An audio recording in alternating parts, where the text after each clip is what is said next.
com muita alegria, né, que eu abro mais uma palestra aqui do Quinta de Antropologia com Gesta, né? A gente vem comemorando ao longo desse ano, né, os 21 anos de existência do Gesta, né, conforme eu ressaltei na primeira palestra, né, no início do ano. E eu acho que hoje a gente tem outros dois bons motivos, na verdade, para comemorar. Para falar a verdade, eu não sei se comemorar é a palavra mais exata hoje, né? Mas para esperançar, pelo menos. O primeiro deles é que eu gostaria aqui de anunciar, aqui no Quintas, presencialmente, que o Observatório dos Conflitos Ambientais em Minas Gerais, o programa de extensão do Gesta, né, foi um dos 4 vencedores do primeiro prêmio de extensão da Associação Nacional de Pós-Graduação em Ciências Sociais, a ANPOX, cujo encontro terminou ontem, né? Então, assim, eu gostaria de ressaltar, né? Acho que a Andréia, que recebeu o prêmio, né, como representante da coordenação do Gesta, né? Ela ressaltou uma coisa que eu acho importante de falar aqui também, né? Que só a existência do prêmio, na verdade, é motivo para nós, assim, de muita alegria, né? Pelo reconhecimento do valor da extensão, né? Porque a gente sabe que a universidade pública está fundada no tripé, que é o ensino, pesquisa e extensão, e a extensão é um trabalho de muito compromisso, de muita dedicação, mas que, via de regra, não tem rendido reconhecimento nos parâmetros, digamos assim, acadêmicos mais comuns, né, e mais legitimados, como o Lattes, né, a carreira acadêmica. Então, assim, é um esforço muito grande, né? Então, a gente ficou muito feliz pelo prêmio, né? Pelo reconhecimento do valor do trabalho de extensão associado à pesquisa, né? E de um trabalho feito no Gesta, que, na verdade, já nasceu junto com o próprio Gesta, né? O Gesta sempre ele nasceu, de fato, numa articulação entre o ensino, pesquisa e extensão, né? Através do caso lá de Euroca, né, quando a professora Andréia Zuri reuniu alguns alunos para ler, né, e estudar o EIA-RIMA, né, o estudo de impacto ambiental de uma pequena central hidrelétrica que ia ser construída em Aruoca, né? Um trabalho, então, de muito esforço, de anos, que vem sendo mantido, né? Feito de forma coletiva, feito de forma colaborativa, envolvendo nossos interlocutores nas comunidades afetadas por esses empreendimentos, né?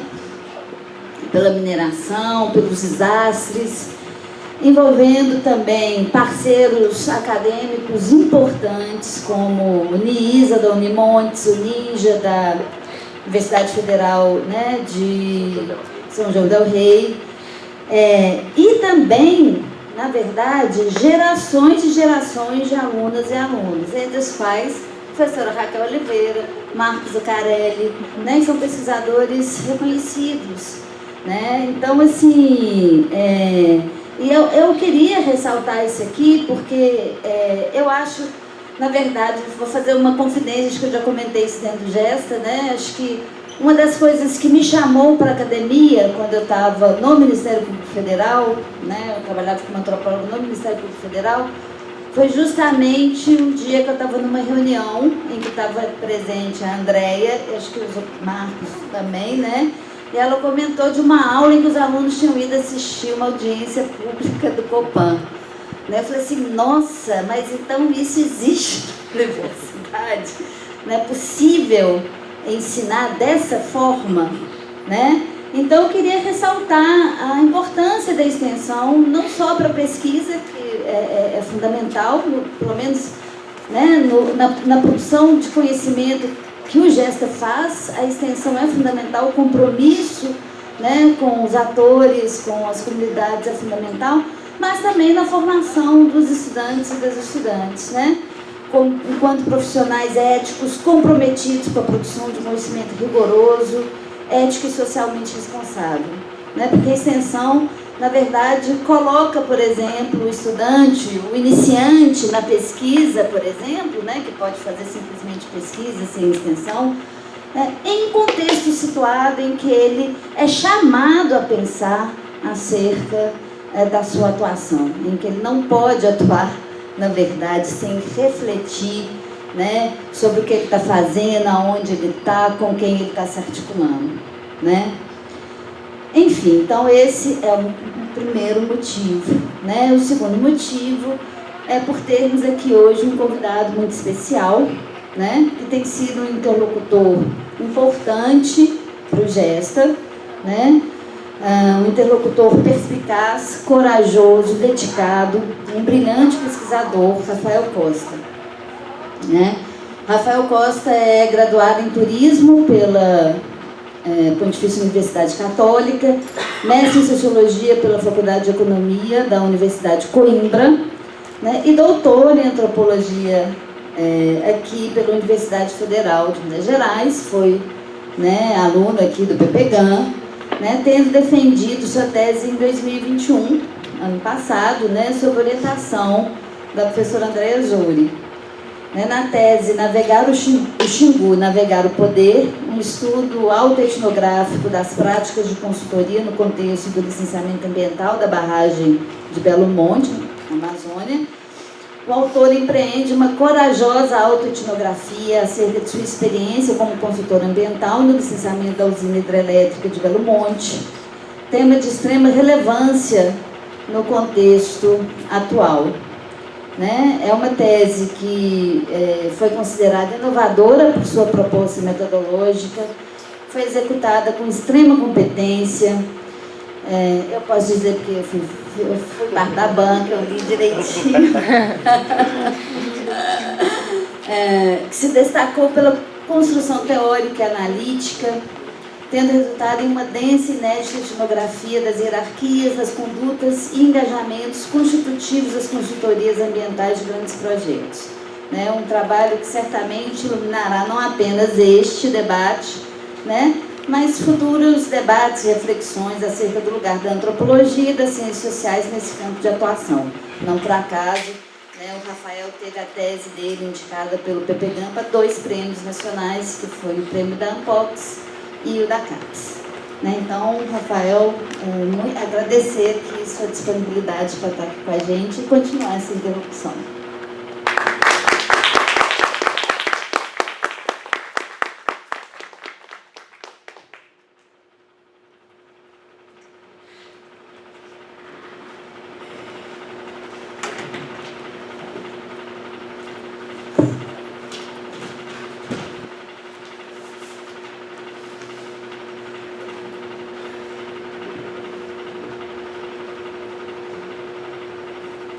Ana, eu que agradeço imensamente o convite, boa tarde a todos aí, obrigado também pela presença e a recepção. Para mim é uma honra imensa, estar aqui palestrando nesse ciclo de palestras, de conferências do Gesta, nesse grupo de pesquisa que eu admiro muito, e que então para mim é uma honra, participar aqui na presença dos colegas aqui, Raquel e Marcos também. Vamos lá, a Ana já, na apresentação, eu acho que ele endereçou um pouco do tema, que eu proponho aqui a conversar com vocês, que é exatamente a gente pensar, discutir esse papel do antropólogo, para além da academia. Mas eu acho que nem todos aqui são antropólogos, existem também estudantes em antropologia, existem também estudantes em ciências sociais, ciências socioambientais, mas podem chegar junto, que eu acho que essa discussão do papel do antropólogo engloba também os profissionais das ciências sociais e ciências socioambientais também. Então, o título da palestra que eu... Tá bom o som, gente? Tá bom. Mas prefere que eu fale sem... microfone, tá bom, ótimo. O título da palestra que eu propus para vocês, para a gente aqui conversar, foi esse, né? Antropólogos situados na ou como parte das organizações, né? Notas sobre a prática antropológica no campo ambiental, né?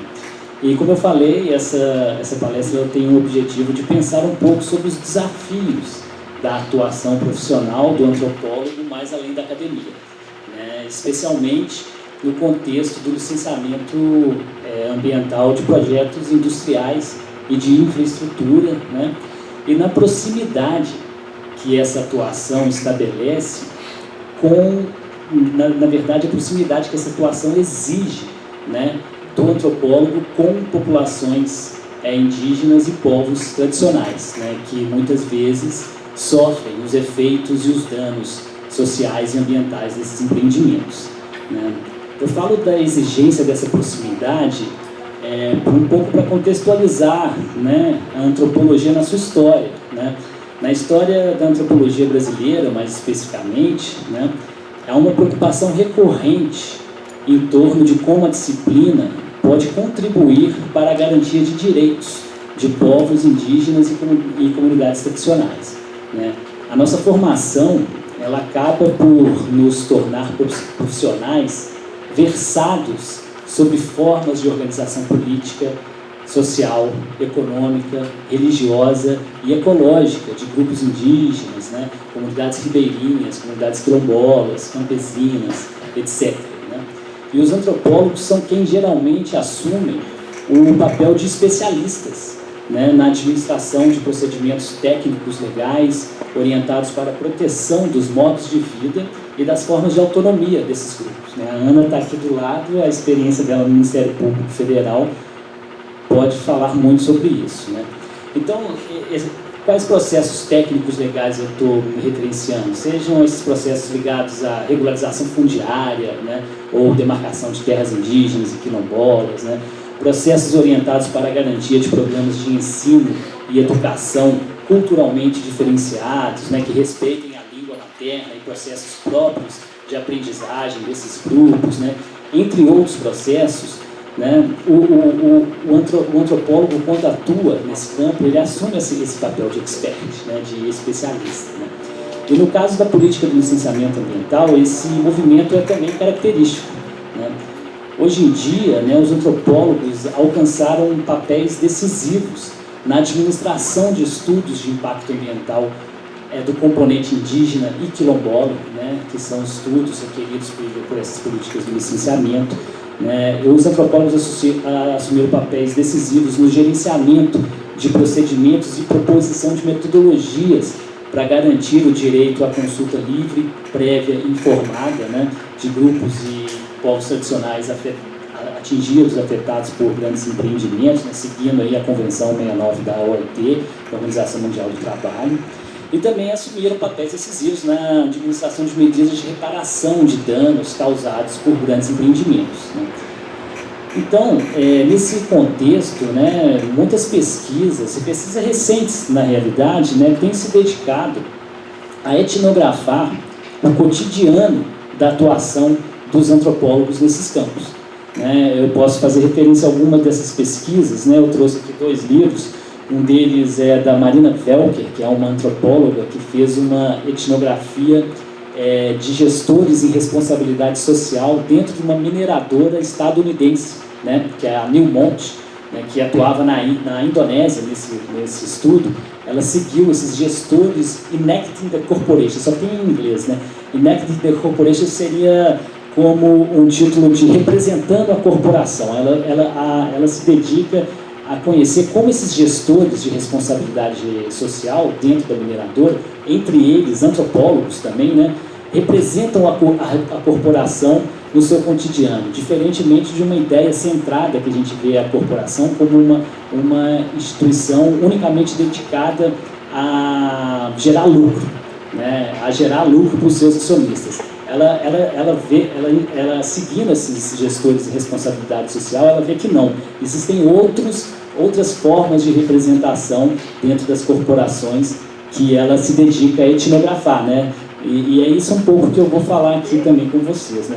Eu trouxe outro livro também para representar um pouco desse interesse de pesquisa, né, pelo cotidiano da prática dos antropólogos, né, no contexto do licenciamento ambiental, que é esse livro da Débora Bronze, né, dos bastidores do licenciamento ambiental, né, que é um livro resultado da sua tese de doutorado lá no Museu Nacional, onde o Marcão faz pesquisa, né, e foi publicado também em 2016, né, relativamente recente, né, então existem outros, né, outros autores, né, eu penso na Raquel Gifone, que também fez um trabalho similar, né, como é que ele chama aqui, o de Paula, Luiz Roberto de Paula, né, e até mesmo a minha tese de doutorado, né, aqui no PPGAN, Navegar o Xiú, Navegar o Poder, também teve esse interesse, né, de conhecer o cotidiano dessas práticas, desses profissionais das ciências sociais, socioambientais e dos antropólogos nesses contextos, né.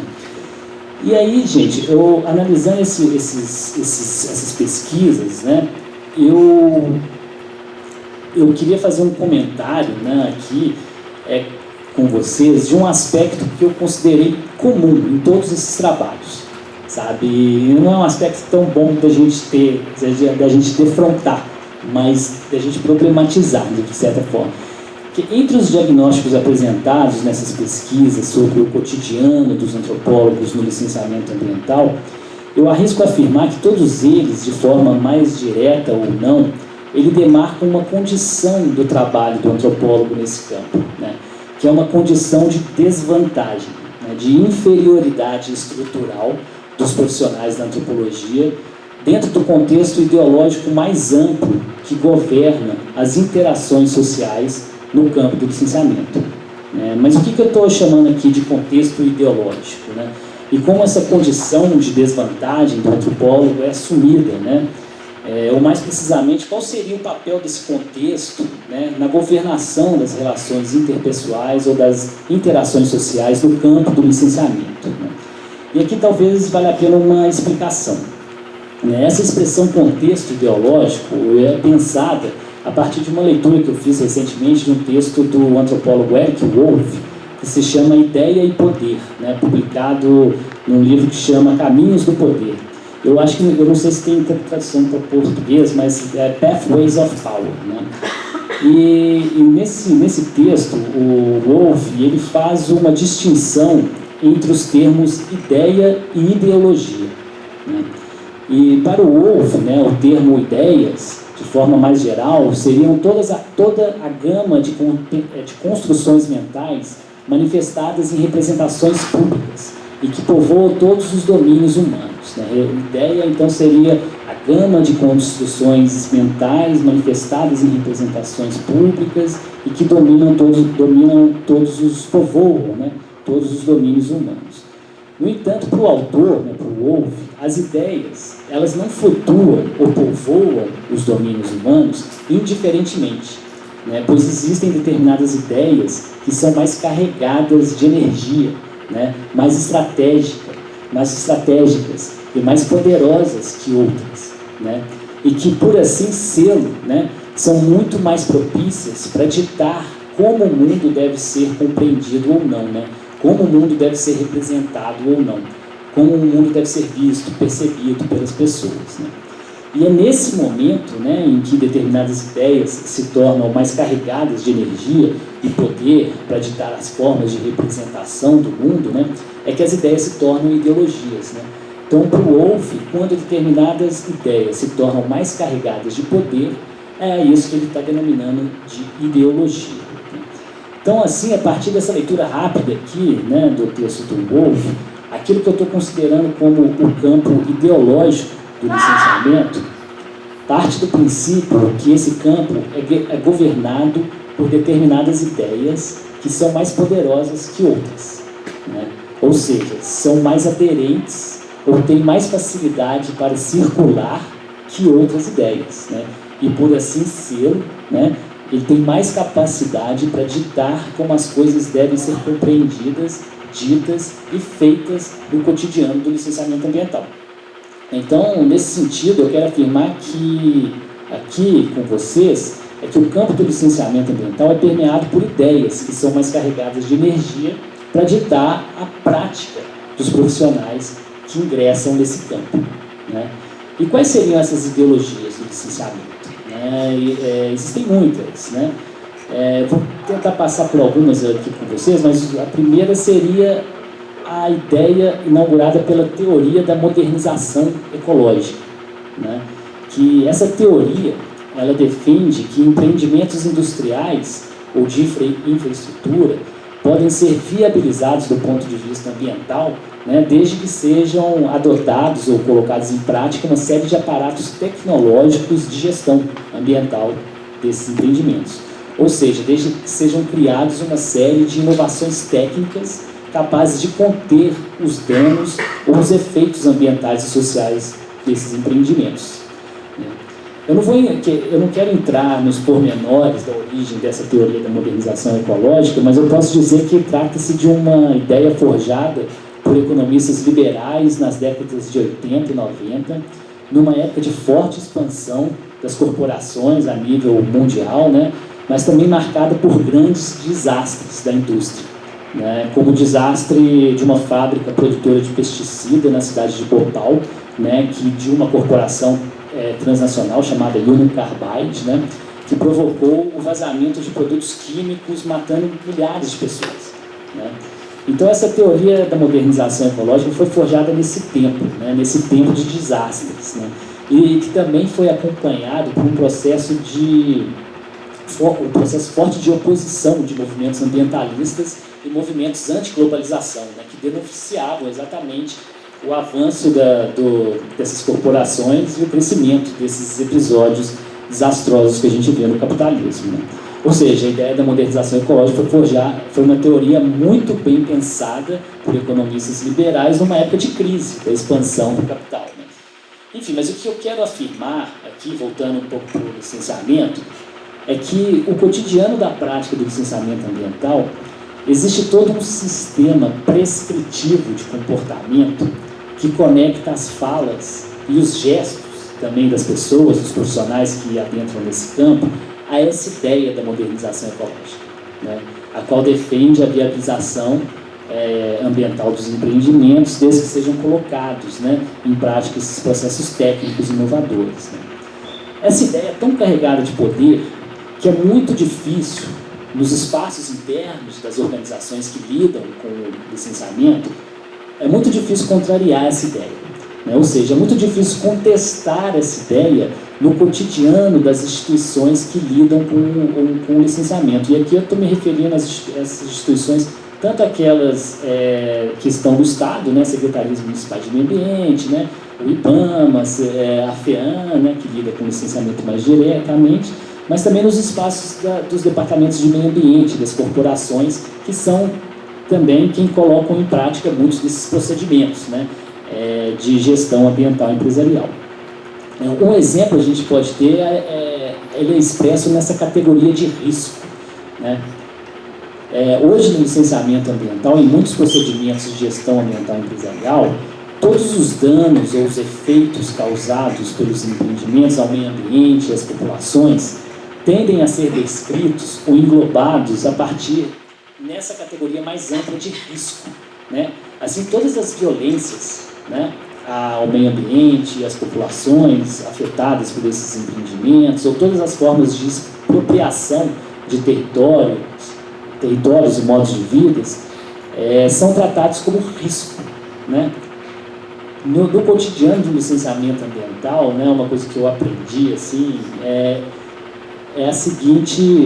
o seguinte imperativo, né? Não ouse tratar violências geradas por esses empreendimentos como violências, né? Na gramática dos estudos ambientais do licenciamento. Não ouse tratar as expropriações de territórios e modos de vida como expropriações, né?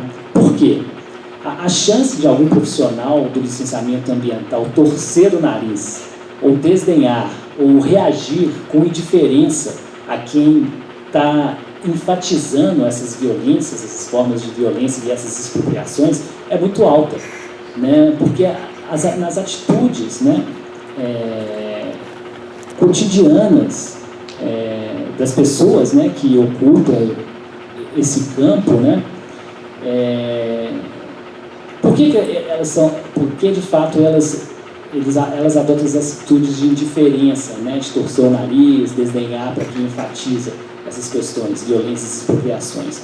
Porque existe de fato assim essas atitudes, elas têm a ver com uma operação de uma estrutura hierárquica das ideias que determinado campo ideológico organiza, né? Ditando quais são as ideias mais bem-vindas a esse campo e quais não são, né? Ditando quais são as ideias mais aderentes a esse campo e quais devem ser repelidas, excluídas, né? E isso acaba inaugurando uma condição para qualquer ator social, né, para poder circular ou adentrar num campo ideológico específico em que determinadas ideias têm mais força que outras, né? Para poder adentrar nesse campo, os atores sociais devem assumir, ou no mínimo, pretender que compartilham das ideias dominantes de determinado campo. Né? E no caso do licenciamento ambiental, esse movimento não é diferente. Né? Para ter aderência a esse campo, né, ou mais propriamente para poder circular nesse campo, os profissionais que ingressam no licenciamento, eles devem aderir, de certa forma, a essa teoria, essa ideologia da modernização, que a modernização ecológica inaugura, onde é possível, né, conciliar os interesses econômicos com a preservação do meio ambiente.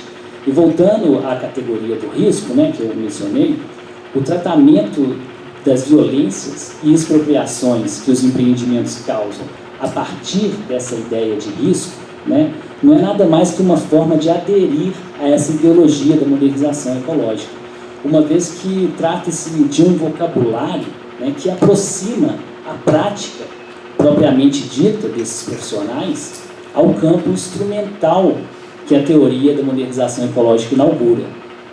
Afinal, né, quando violências e expropriações são tratadas como risco, né, essas mesmas violências passam a ser vistas como algo que pode acontecer, né, como uma possibilidade, uma eventualidade que é passível de correção, né, de reparação ou aperfeiçoamento, né, a partir da colocação em prática de uma série de mecanismos de gerenciamento, né, criando assim uma linguagem que é favorável à viabilização dos empreendimentos, não desfavorável. Né? Então,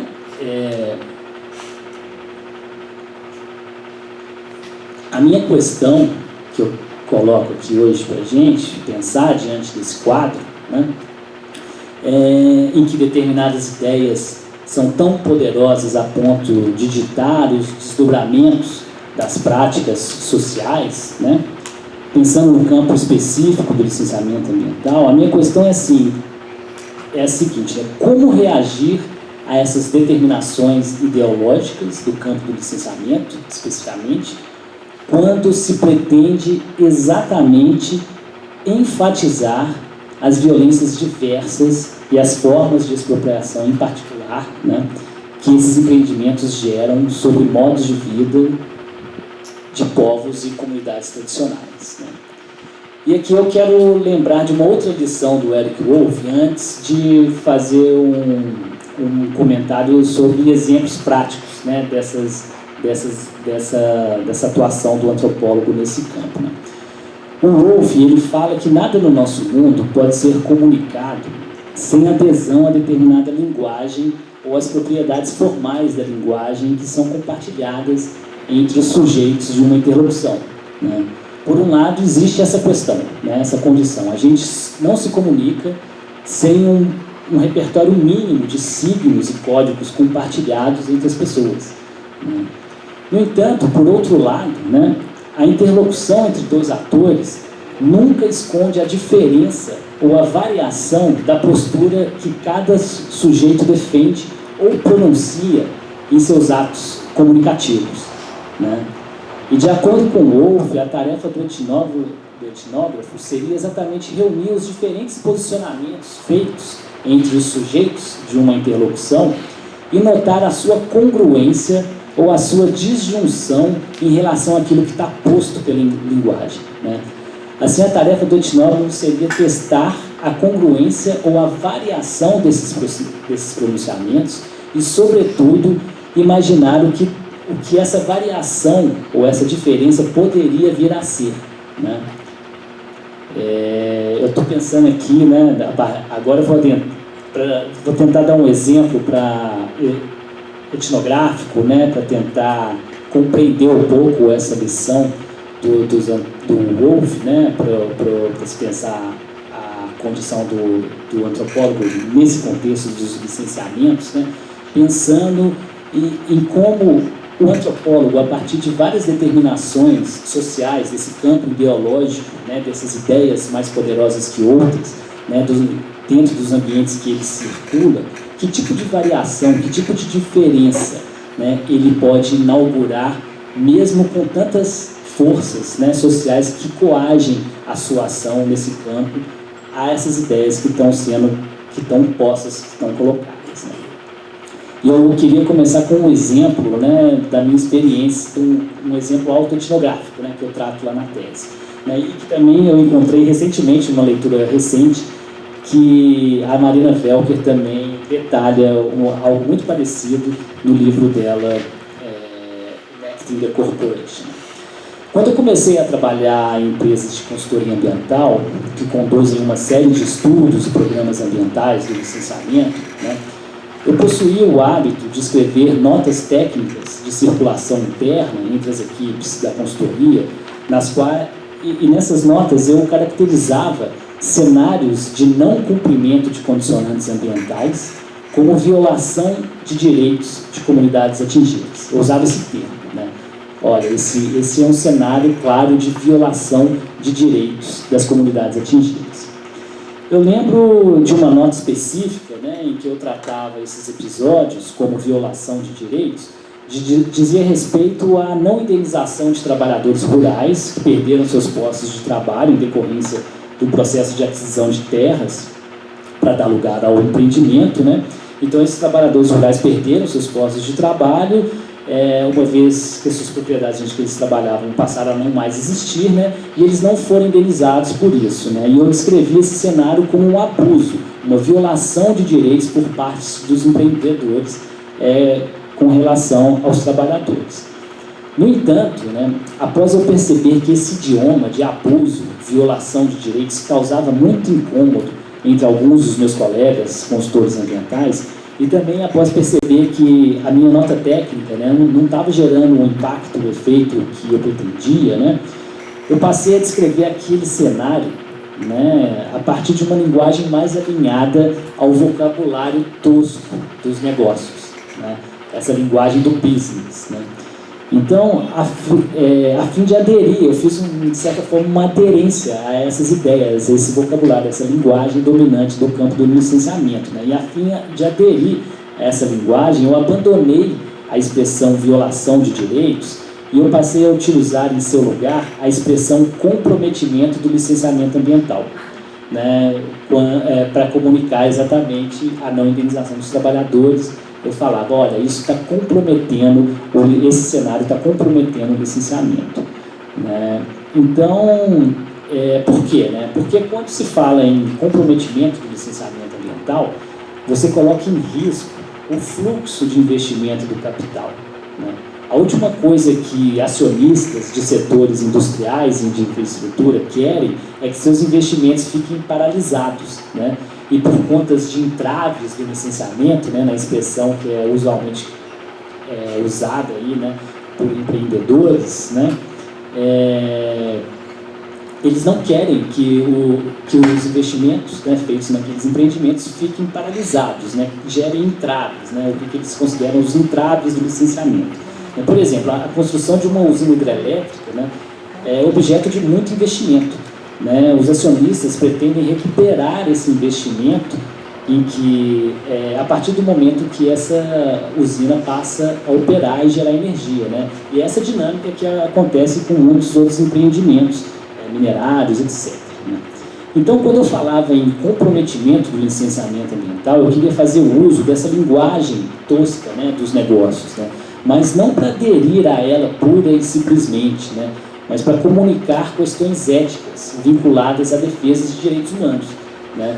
Mesmo que essa linguagem aparente reduzir ou conter essas questões éticas à linguagem dos negócios, né, na realidade o que ela implicava era uma tentativa de exercer uma força moral sobre os atores da empresa, né, em prol dos direitos das comunidades atingidas, né, mesmo que aparentemente ela se apresente como uma ideia vinculada aos interesses dos empreendedores, né. E o que eu acho interessante aqui é perceber, né, como um antropólogo, né, consultor ambiental, ele, imerso nesse campo, né, ele acaba convertendo questões éticas relacionadas à sua disciplina na racionalidade dos negócios, mas mantendo, assim, uma certa autonomia do seu ponto de vista no contexto mais amplo da ideologia que governa as relações sociais no contexto do licenciamento. Né? São essas clivagens, né, no interior das estruturas ideológicas do licenciamento ambiental que eu acho relevante a gente compreender e registrar, né, pensando nessas possibilidades da atuação do antropólogo mais além da academia, enfim, da inserção profissional do antropólogo. Deixa eu dar um outro exemplo, né, que eu acho que vale a pena.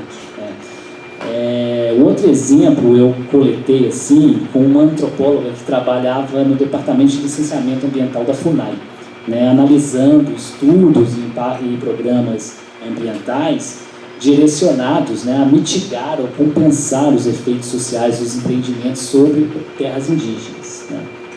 E essa profissional, certa vez, me contou que no setor de licenciamento da FUNAI, ela e seus colegas, né, elas encaravam o seu trabalho como uma atividade de pôr água fria para o galo cozinhar. Né. O que significa essa expressão no contexto do licenciamento?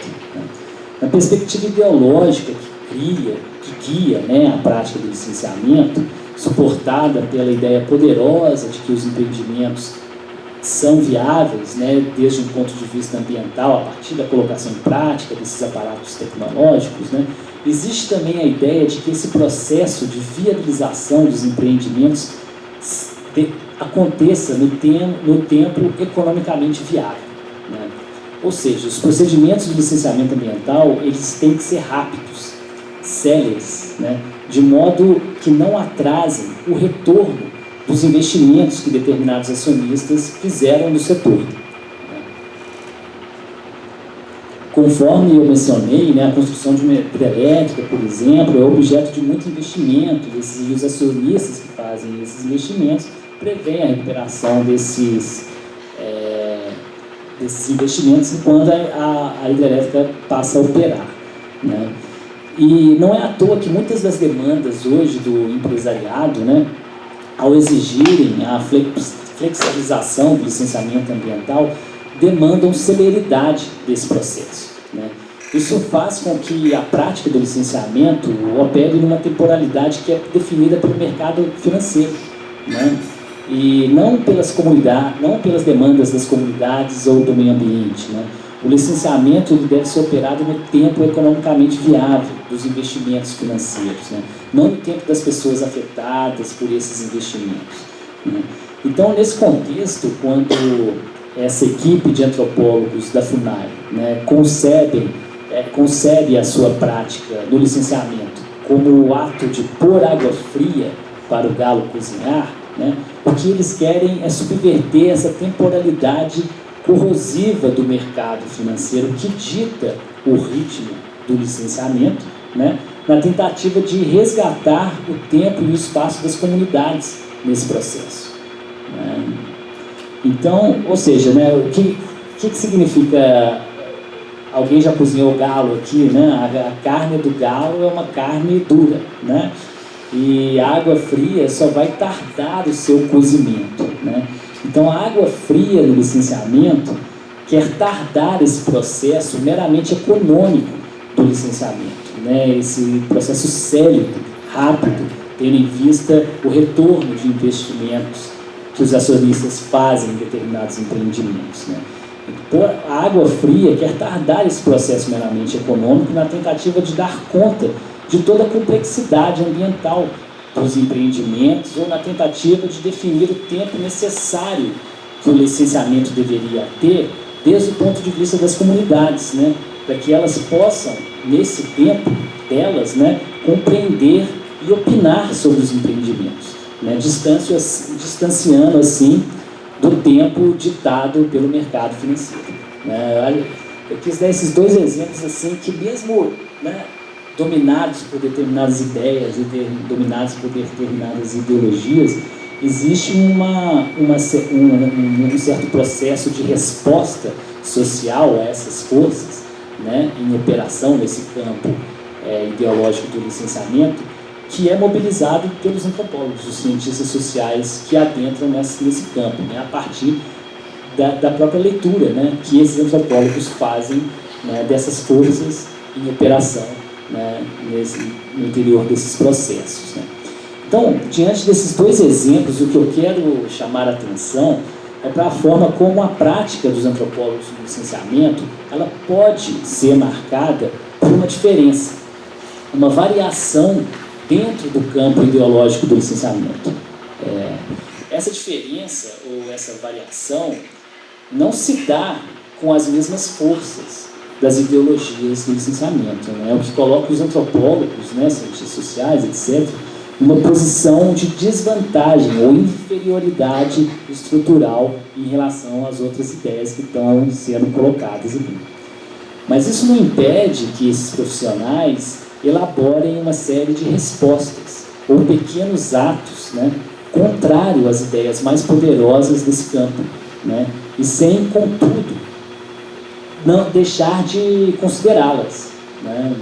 A leitura dessas forças é condição para que antropólogos, cientistas sociais consigam responder a elas, né. Então a gente tem que considerar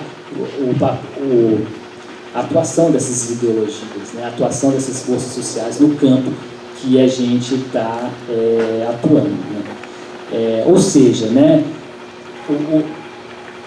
sem contudo, né, perceber a movimentação dessas forças e até mesmo saber como mobilizá-las para defender determinados interesses, né, para defender os interesses da nossa disciplina, né. Como no primeiro exemplo eu tento descrever assim como eu mobilizo, assim, eu e outros gestores em responsabilidade social ou atores do licenciamento mobilizam essa racionalidade dos negócios para poder comunicar questões éticas relacionadas a direitos humanos, etc.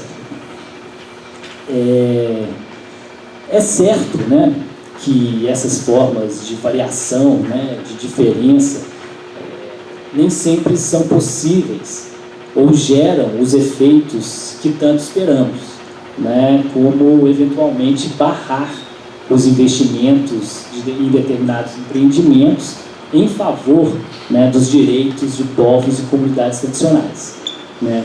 Mas o que eu quero aqui é compartilhar com vocês o interesse para a gente iniciar uma espécie de inventário, né, dos conhecimentos cotidianos dos antropólogos aplicados em contextos institucionais governados por perspectivas ideológicas das classes dirigentes, né, como é o contexto da prática do licenciamento ambiental, né.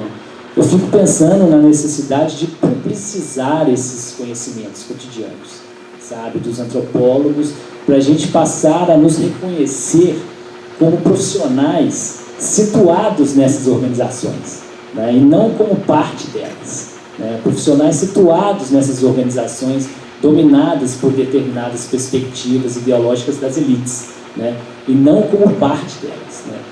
Essas expressões, né, na verdade, situados como parte das organizações, eu estou tirando de um texto da antropóloga Marisa Peirano, né, em que ela define uma diferença presente nos estudos sobre grupos indígenas na etnologia brasileira, né. Segundo a Peirano, né, por um lado, existem as pesquisas etnológicas que concebem os indígenas como situados no Brasil. E, por outro, as pesquisas que concebem os indígenas como parte do Brasil, né? O antropólogo Eduardo Vieira de Castro, ele defende que só pode haver um tipo de estudo etnológico dos povos indígenas, né? que seria aquele que considera esses povos como situados no Brasil. Pois daí é possível, e aqui eu vou citar o Vieira de Castro, abarcar a atividade propriamente criadora desses povos na constituição do mundo dos brancos, como um dos componentes do seu próprio mundo vivido. Isto é, como matéria-prima histórica para a cultura culturante dos coletivos indígenas. Essa perspectiva situados no Brasil é contrária à primeira perspectiva, a dos indígenas como parte do Brasil, na medida em que ela tende a perceber os indígenas menos como atores inseridos, englobados, encapsulados no contexto da sociedade nacional, ao invés de privilegiar a própria perspectiva contextual e criadora da cultura indígena sobre a realidade da cultura nacional.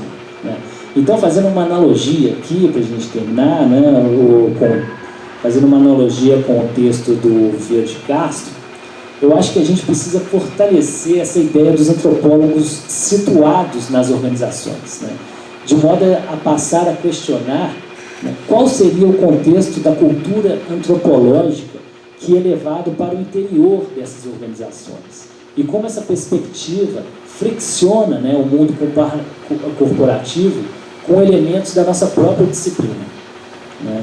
Assim, os antropólogos deixam de ser parte das organizações, reprodutores de um mesmo campo ideológico, para se tornarem situados nela. As organizações seriam, então, a matéria-prima histórica da cultura culturante dos antropólogos nesse esforço nosso de pensar a atuação dos antropólogos nesse campo. Quais desdobramentos práticos os antropólogos situados nas organizações podem inaugurar na ação e no pensamento desses profissionais seria uma questão para a gente responder. Mas o que eu estou interessado mesmo é no inventário desses desdobramentos, por precisar esses conhecimentos cotidianos dos antropólogos, para a gente pensar outras possibilidades do campo da antropologia e, sobretudo, fortalecer a inserção do antropólogo, a inserção profissional do antropólogo fora da academia. É isso, gente. Eu agradeço aí a disponibilidade e a atenção de vocês. Obrigado. Estou aberto aí a questões.